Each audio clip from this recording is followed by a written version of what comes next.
Oh, yuk. Pergi mana? Okey. Assalamualaikum warahmatullahi wabarakatuh. Ya, baik. Sahabat-sahabat semua. Itulah kita. Seringkali kita suka meletakkan nama. Sesuatu nama yang lain ataupun nama gelaran ataupun samaran kepada sahabat-sahabat kita yang memang sesudahnya memang rapat dengan kita.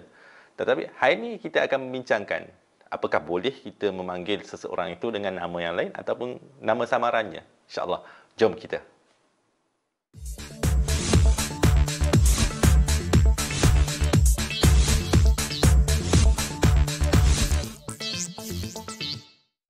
Sekali lagi, Assalamualaikum warahmatullahi wabarakatuh. Anda sekarang bersama dengan saya, Muhammad Ridwan Tan, dalam channel Nasihat Mu'alaf. Sahabat-sahabat semua, pada video yang lepas, saya telah berkongsi berkaitan dengan nama yang bertajuk apakah seseorang mu'alaf itu perlu menukar nama selepas memeluk agama Islam.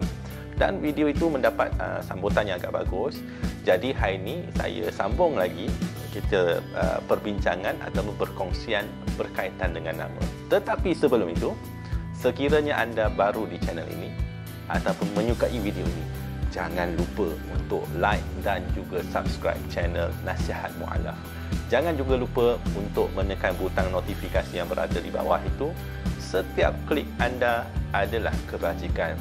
Dengan like, subscribe, share, sahabat-sahabat semua, barulah saya berupaya untuk terus menyediakan konten-konten yang menarik, perkongsian menarik untuk tuan-tuan dan puan semua, insya-Allah. Baik, berkaitan dengan nama. Kita suka memberi nama yang lain daripada nama asal kepada seseorang.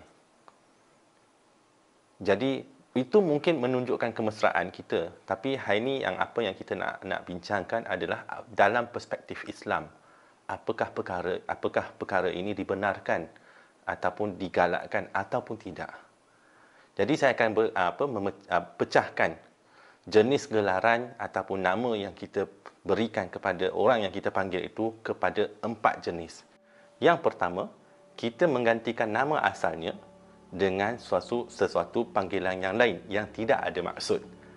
Jadi contohnya seperti apa? Contohnya seperti Muhammad ataupun Ahmad, kita panggil sebagai Mat. Contoh Rahman, kita panggil sebagai Man. Yusuf, kita panggil sebagai Ucup. Itu memang biasa kita dengar.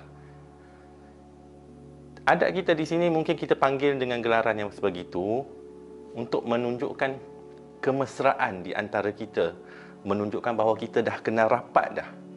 Tapi persoalannya, adakah boleh ataupun tidak? Jawapannya boleh, tetapi tidak digalakkan. Kenapa tidak digalakkan? Sebab seperti yang saya pernah kongsikan sebelum ini, nama merupakan identiti seseorang yang pertama. Nama juga merupakan hadiah untuk seseorang. Yang kemudiannya, nama merupakan doa kepada seseorang. Nama merupakan doa. Jadi apabila setiap kali kita memanggil seseorang itu dengan panggilan nama asal dia, sebab nama asal pasti kebanyakan masanya akan membawa maksud-maksud yang baik. Kita panggil nama dia dengan nama tersebut, maka kita juga mendoakan untuk orang itu. Contoh, orang itu bernama Muhammad atau Ahmad yang bermaksud terpuji, nama baginda Rasulullah SAW. Jadi setiap kali kita memanggil nama dia Ahmad, kita mendoakan untuk dia. Orang yang terpuji, orang yang terpuji, orang yang terpuji. Moga-moga dia menjadi seseorang yang terpuji. Jadi apabila kita memanggil nama sahabat kita itu, kita gantikan dengan sesuatu perkataan yang tidak ada maksud. Contoh seperti Mat, ataupun Man, ataupun Ucup. Itu tidak membawa kepada sebarang maksud. Ya, ianya tidak membawa kepada sebarang maksud. Jadi kalau kita panggil namanya dengan nama yang penuh, itu adalah satu bentuk doa, satu bentuk pengisytiharan untuk dia. Di dalam satu hadis pun Nabi SAW ada bersabda bahawa lebih kurang maksudnya, di akhirat nanti kita akan dipanggil dengan nama kita dan nama bapa-bapa kita. Jadi kita digalakkan untuk memanggil seseorang itu dengan nama penuhnya. Contoh, kalau namanya adalah Muhammad bin Idris, kita panggil dia Muhammad. Kalau kita lihat pada budaya orang Arab akan memanggil nama kita dengan nama penuh. Sebab ianya adalah satu bentuk penghormatan, satu bentuk doa. Saya ada seorang pensyarah dulu di college yang mengajarkan bahasa Arab. Beliau selalu memanggil saya dengan, kadang-kadang beliau memanggil saya dengan nama Muhammad. Kadang-kadang beliau memanggil saya dengan nama Ridwan. Macam tu. Sebab namanya penuh. Jadi, Allahumma salli ala Muhammad. Jadi kita panggillah nama sahabat kita dengan nama yang baik. Mungkin mula-mula akan kekok. Saya mula amalkan sebab mengikutkan, dia boleh, tetapi daripada segi adabnya. Kalau mengikut guru-guru yang guru-guru kami juga mengatakan bahawa adab dalam memanggil nama seseorang itu memanggil dengan nama penuh. Jadi baru-baru ni, saya banyak juga memanggil nama kawan-kawan saya dengan nama penuh mereka. Contoh, saya panggil dengan nama Cik Nur Ain ataupun Encik Halim. Saya panggil dengan nama penuh. Kadang-kadang kita rapat, tapi kawan-kawan akan rasa kekok. Tapi kita teruskan juga. Kita jadikan perkara ini sebagai satu budaya. Sebab, saya ulang balik sekali lagi, kita memanggil nama seseorang itu dengan nama yang baik, itu adalah doa kepada seseorang itu. Yang kedua, bagaimana pula kalau kita memanggil seseorang itu dengan gelaran yang buruk? Itu yang kita nak bincangkan pada perkongsian kali ini. Saya berikan contoh, tapi sebelum itu saya mohon maaf dulu kalau saya menyebut perkataan yang jelek dan tidak baik. Ya. Contoh, ya, katakan kita memanggil seseorang itu dengan nama Barwa, ataupun kita memanggil seseorang itu dengan anjing. Ini cerita benar. Ada seorang nama dia Hasbullah. Subhanallah, begitu indah sekali nama yang diberi oleh ibu ayahnya. Tetapi seluruh kampung memanggilnya nama dengan Bulu. Ini juga ada seorang, seluruh kampung tidak tahu apakah nama sebenarnya. Daripada kecil sampai ke besar, disebabkan kulitnya gelap, orang panggil dia dengan nama gelaran Mat Ceklat. Mat Ceklat sebab dia gelap. Apakah perbuatan ini dibolehkan di dalam Islam? Sebenarnya di dalam Islam sangat melarang dan ianya merupakan sebuah perbuatan yang tercela.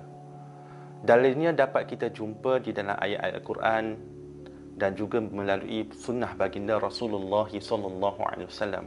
Saya akan bacakan sebuah ayat Quran daripada surah Al-Hujurat ayat 11. A'udzu billahi minasy syaithanir rajim. يا أيها الذين آمنوا لا يسخر قوم من قوم عسى أن يكونوا خيرا منهم ولا نساء من نساء عسى أن يكن خيرا منهن ولا تلمزوا أنفسكم ولا تنابزوا بالألقاب بئس الاسم الفسوق بعد الإيمان ومن لم يتب فأولئك هم الظالمون. Maksudnya, wahai orang-orang yang beriman, janganlah sesuatu puak dari kaum lelaki mencemuh dan merendah-rendahkan puak lelaki yang lain, kerana harus puak yang dicemuhkan itu lebih baik daripada mereka. Dan janganlah pula sesuatu puak dari kaum perempuan mencemuh dan merendah-rendahkan puak perempuan yang lain, kerana harus puak yang dicemuhkan itu lebih baik daripada mereka. Dan janganlah setengah kamu menyatakan keaiban setengahnya yang lain. Dan janganlah pula kamu memanggil antara satu dengan yang lain dengan gelaran yang buruk. Larangan-larangan yang tersebut menyebabkan orang yang melakukannya menjadi fasik. Maka amatlah buruknya sebutan nama fasik kepada seseorang sesudah ia beriman. Dan ingatlah, sesiapa yang tidak bertaubat daripada perbuatan fasiknya, maka merekalah orang-orang yang zalim. Sadaqallahul azim. Allah secara langsung melarang perbuatan kita untuk menggelarkan seseorang itu dengan nama ataupun gelaran yang buruk. Dalam kitab Al-Azkar, Imam An-Nawawi ada sebutkan di antara lafaz yang tercela dan biasa yang digunakan untuk mencela orang yang berselisih dengannya adalah perkataan wahai keldai, wahai kambing, wahai anjing atau semacamnya. Perkataan ini tercela dari dua sisi. Yang pertama merupakan dusta dan yang kedua merupakan gangguan terhadap orang lain. Begitu juga sabda baginda Rasulullah SAW yang bermaksud mencela seseorang Muslim adalah kefasikan, dosa besar, dan memerangi mereka adalah kekafiran. Hadis riwayat Al-Bukhari. Jadi daripada sini kita dapat melihat bahawa untuk menggelar seseorang itu dengan gelaran yang buruk itu adalah dilarang sama sekali di dalam Islam. Malahan indahnya Islam adalah berkaitan dengan akhlak. Identiti seorang Muslim ataupun seorang yang beragama Islam adalah berdasarkan akhlaknya. Bahkan bukan sahaja memberi gelaran ataupun mencela manusia, bahkan dalam Islam pun Allah Subhanahu Wa Taala ataupun Nabi Rasulullah SAW pun melarang kita untuk mencela binatang. Ada satu hadis di mana sabda baginda Rasulullah SAW, janganlah engkau mencela ayam jantan. Sesungguhnya ayam jantan itu yang membangunkan kalian solat. Hadis riwayat Abu Daud. Ya, ini adalah Allah SWT. Ini adalah larangan-larangan. Jadi kalau nak kemukakan dengan hadis ataupun dalil yang lain, masih banyak lagi. Itu adalah larangan. Jadi sebabnya adalah kita memanggil gelaran seseorang itu dengan gelaran, dengan nama asalnya, dengan namanya yang baik, yang merupakan identitinya, yang merupakan suatu doa bagi dia. Saya beri satu contoh. Ini terjadi pada diri saya sendiri. Ya, saya membesar di sebuah kampung. Jadi tangan saya panjang, kaki saya panjang, saya berlari sangat-sangat laju kan. So saya main bola keranjang pun lari dengan laju. Kita daripada sekolah Cina kan, jadi kita main sekolah bola keranjang. Jadi bila keadaan yang saya berlari dengan laju macam tu, orang panggil saya biawak. Orang menggelar saya dengan nama samaran biawak daripada kecil, daripada darjah 2, darjah 3. Jadi nama gelaran itu lekat sampai besar. Jadi jikalau perbuatan ini adalah suatu perbuatan yang berdosa, jikalau yang memanggil itu adalah daripada kalangan orang Islam, bagaimanakah keadaannya? Ini adalah supaya kita dijauhi ya dengan perkara-perkara yang sebegini. Yang ketiga adalah jangan sesekali kita memanggil seseorang itu dengan panggilan yang kafir. Contoh, kita memanggil seseorang itu, "Wei kapiak." Contoh, ya, contoh. Ataupun kita memanggil seseorang itu dengan nama Fir'aun. Kan? Kadang-kadang biasa kita dengar orang panggil seseorang kawan dia, "Oi Fir'aun." Nak menunjukkan jahat sangatlah, buruk sangat kawan dia tu. Kita panggil nama dia dengan Fir'aun. Kan? Jadi di dalam sini, hadis riwayat Al-Bukhari dan Muslim, sabda baginda Rasulullah SAW, barang siapa yang berkata pada saudaranya, "Hai kafir," kata-kata itu akan kembali pada salah satu di antara keduanya. Jika tidak, artinya yang dituduh tidak demikian, maka kata itu kembali pada yang mengucapkan, yang menuduh itu. Daripada Abu Dzar radhiyallahu anhu telah mendengar Rasulullah SAW bersabda, siapa yang memanggil seseorang dengan kalimat "hai kafir" ataupun musuh Allah Subhanahu Wa Taala, padahal yang dikatakan itu tidak demikian, maka akan kembali pada dirinya. Hadis riwayat Bukhari dan Muslim. Maksudnya apa? Contoh, kalau kita memanggil seseorang yang beragama Islam, yang beriman kepada Allah Subhanahu Wa Taala dengan panggilan kafir, jadi hukum kafir itu jatuh kepada orang yang memanggilnya. Jadi haruslah kita berhati-hati dalam perkara ini.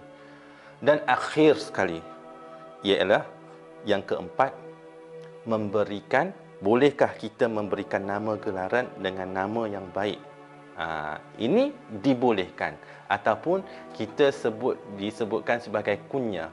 Kalau kita lihat alim ulama kadang-kadang kebanyakan masanya ada gelaran-gelarannya, ada nama-nama samarannya. Kadang-kadang alim ulama ni kita lebih mengenali nama panggilannya lebih daripada nama sebenarnya. Ini dibolehkan.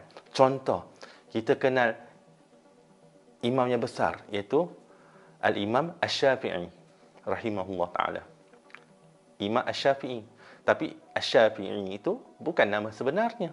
Nama sebenarnya adalah Muhammad Idris. Kan? Begitu juga dengan Allahumma salli ala Muhammad. Contoh, seorang sahabat besar, sahabat yang paling banyak meriwayatkan hadis, iaitu Abu Hurairah radhiyallahu anhu. Abu Hurairah, kita kenal dengan Abu Hurairah. Tetapi apakah nama sebenar Abu Hurairah? Abu Hurairah bukan nama sebenarnya. Nama sebenar beliau adalah Abdurrahman bin Sakhar. Abdurrahman bin Sakhar diberikan nama gelaran Abu Hurairah oleh baginda Rasulullah SAW sendiri, disebabkan Abdurrahman bin Sakhar ini adalah seorang yang sangat menyayangi dan menyukai kucing-kucing. Jadi Nabi panggil dia dengan Abu Hurairah, bapa kepada kucing. Abu Hurairah dia sangat suka pada anak-anak kucing. Dan kemudiannya, siapa lagi? Allahumma salli Aisyah, isteri baginda Rasulullah SAW. Baginda panggil dia dengan nama apa? Dengan panggilan Ya Humaira. Humaira maksudnya apa? Humaira itu putih kemerah-merahan. Itu panggilan yang baik. Panggilan yang menunjukkan mesra. Panggilan walaupun kita memanggil dengan suatu nama yang selain daripada nama asal kita, tetapi panggilan itu adalah suatu bentuk kalimah pujian, kalimah yang mendoakan seseorang itu, kalimah yang menunjukkan kemesraan. Itu semua perkataan-perkataan yang baik. Jadi itu dibolehkan. Jadi itu sahaja perkongsian untuk hari ini, iaitu 4 kategori.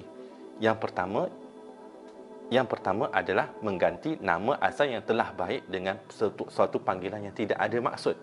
Yang kedua, memanggil nama seseorang itu dengan gelaran yang buruk. Yang ketiga, memanggil seseorang itu dengan panggilan kafir. Yang keempat, memanggil seseorang itu dengan nama gelaran yang baik-baik. InsyaAllah, moga ada kebaikan untuk kita semua. Ya, jadi akhir sekali, bagi sahabat-sahabat yang menyukai video ini, jangan lupa untuk like dan juga subscribe channel Nasihat Mu'alaf sekali lagi. Ya, jangan lupa untuk tekan butang notifikasi yang berada di bawah itu. Setiap klik anda adalah kebajikan. Dan saya juga ingin mengucapkan ribuan terima kasih kepada Lan Collection yang menaja baju saya pada hari ini. Jadi sekiranya tuan-tuan dan puan ingin menempah baju yang cantik, jubah, baju corporate dan juga sebagainya, bolehlah pergi ke Lan Collection. Di manakah Lan Collection? Lan Collection terletak di Larkin Central tingkat 1 di Johor Bahru. InsyaAllah. Jadi itu sahaja untuk hari ini. Wabillahi taufiq wal hidayah. Wassalamualaikum warahmatullahi wabarakatuh.